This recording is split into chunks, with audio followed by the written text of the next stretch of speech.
let's talk about this client's door.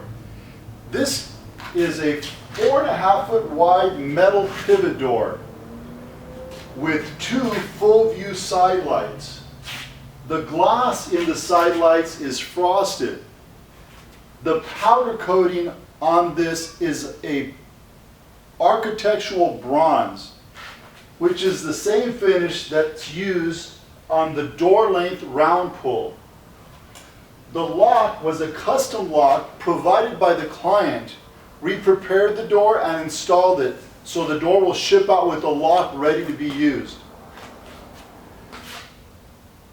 This unit was built using our Builder Series door frame, which means that the thickness of the door jamb is 2.5 inches, which works great for certain situations on homes, and it's a great way to save a few dollars on your door as well. What I like most about this door is its simplicity. I like that it's timeless. It's basically metal and glass.